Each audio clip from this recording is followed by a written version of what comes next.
ಓಂ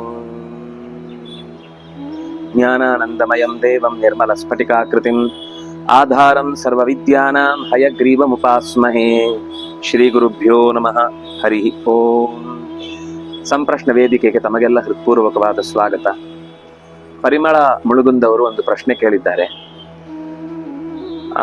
ಒಟ್ಟು 2 ಪ್ರಶ್ನೆ.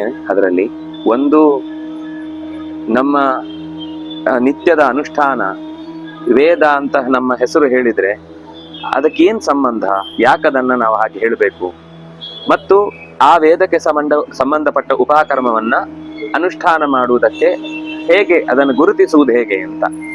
ಒಂದು, ಈಗ ಋಗ್ವೇದನೋ ಯಜುರ್ವೇದನೋ ಸಾಮವೇದನೋ ಹೀಗೆ ಹೇಳಿಕೊಳ್ಳುವುದು ಅಂದ್ರೆ ಆ ವೇದದ ಶಾಖೆಗೆ ಸಂಬಂಧಪಟ್ಟಂತೆ ಒಂದಿಷ್ಟು ಸೂತ್ರಗಳಿವೆ.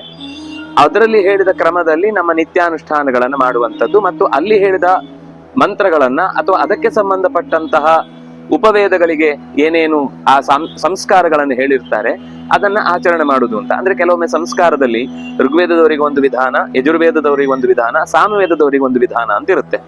ಅದರ ಕ್ರಮದಲ್ಲಿ ಆಚರಣೆ ಮಾಡುವಂತದ್ದಕ್ಕೆ ಅವನು ಋಕ್ಷಾಕಾಧ್ಯಾಯಿ, ನಾನು ಋಕ್ಷಾಖೆಯಿಂದ ಬಂದವನು, ಯಜುಶಾಖೆಯಿಂದ ಬಂದವನು, ಸಾಮಶಾಖೆಯಿಂದ ಬಂದವನು, ಇದು ಎಲ್ರಿಗೂ ಇದೆಯಾ ಅಂತ ಅದರೊಳಗೊಂದು ಪ್ರಶ್ನೆ.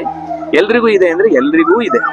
ಯಾರಿಗೆ ಅಂದ್ರೆ ಬ್ರಾಹ್ಮಣ, ಕ್ಷತ್ರಿಯ, ವೈಶ್ಯ, ಈ 3 ವರ್ಗಕ್ಕೆ ಸಂಬಂಧಪಟ್ಟಂತೆ ಬ್ರಾಹ್ಮಣ, ಕ್ಷತ್ರಿಯ, ವೈಶ್ಯ 3 ವರ್ಣಗಳಿಗೆ ಸಂಬಂಧಪಟ್ಟಂತೆ ಈ ಶಾಖೆ ಎನ್ನುವುದು ವಿಸ್ತಾರವಾಗಿ ಬಳಕೆಯಲ್ಲಿದೆ.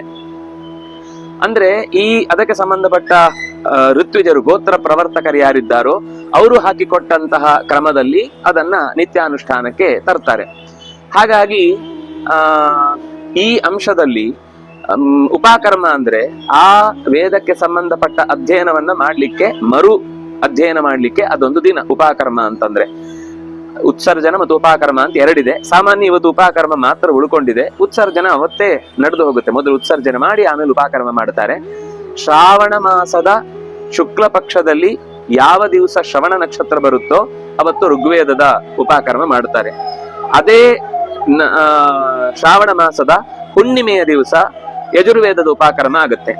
ಭಾದ್ರಪದದಲ್ಲಿ ಹಸ್ತ ನಕ್ಷತ್ರ ಯಾವಾಗ ಬರುತ್ತೋ ಅವತ್ತು ಸಾಮೋಪಕರ್ಮ ಆಗುತ್ತೆ. ಇನ್ನು ಅಥರ್ವ ಉಪಕರ್ಮ ಅಂತ ಒಂದು ಕ್ರಮ ಬಂದಿಲ್ಲ, ಆದ್ರೆ ಅದು ಋಗ್ವೇದದ ಅನುಷ್ಠಾನದ ಕ್ರಮದಲ್ಲೇ ಮಾಡ್ತಾರೆ. ಯಾಕಂದ್ರೆ ಅಂಥವ್ರು ಅಂತ ಪ್ರತ್ಯೇಕವಾಗಿ ಇಲ್ಲ. ಹಾಗಾಗಿ ಯಾವ ಗೋತ್ರದವರು, ಈಗ ಯಾವುದೋ ಒಂದು ಪರಂಪರೆಯಿಂದ ಬಂದವರು, ಆ ಗೋತ್ರದಲ್ಲಿ ಆ ಋಷಿಗಳು ಯಾವ ಮಂತ್ರಗಳನ್ನ ಅವರಿಗೆ ಉಪಾಸನೆಗೆ ನಿತ್ಯಕ್ಕೆ ಕೊಟ್ಟಿದ್ದಾರೋ ಅದನ್ನ ಅನುಷ್ಠಾನ ಮಾಡುತ್ತಾ ಅದನ್ನ ಮರು ಅಧ್ಯಯನ ಮಾಡುವುದು ಅನ್ನುವ ದೃಷ್ಟಿಯಿಂದ ಉಪಕರ್ಮ ಅನ್ನುವ ಹಿನ್ನೆಲೆಯಲ್ಲಿ ಇದರ ವಿಷಯಗಳನ್ನ ಬಿಡಿಸ್ತಾ ಹೋದ್ರೆ ಅದು 100 ಪ್ರಭೇದಗಳಲ್ಲಿ ಅದರ ವಿಶೇಷ ಅಂಶಗಳನ್ನ ಧರ್ಮಶಾಸ್ತ್ರಕಾರರು ನಮಗೆ ತಿಳಿಸಿದ್ದಾರೆ.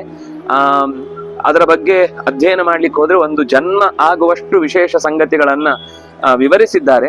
ಆದರೆ ಕನಿಷ್ಠ ಪಕ್ಷ ನಮ್ಗೆ ಇಷ್ಟು ಗೊತ್ತಿದ್ದು, ನಾವು ಯಾವ ಶಾಖೆಯವರು ಅದಕ್ಕೆ ಸಂಬಂಧಪಟ್ಟ ಕಿಂಚಿತ್ ಅಧ್ಯಯನ ಮಾಡುವ ಪ್ರಯತ್ನವನ್ನಾದ್ರೂ ಕೂಡ ನಾವು ಮಾಡಬೇಕು ಅನ್ನುವ ಹಿನ್ನೆಲೆಯಲ್ಲಿ ಈ ಉಪಕರ್ಮದ ವ್ಯವಸ್ಥೆಯನ್ನು ಹಿಂದಿನವರು ಕೊಟ್ಟಿದ್ದಾರೆ.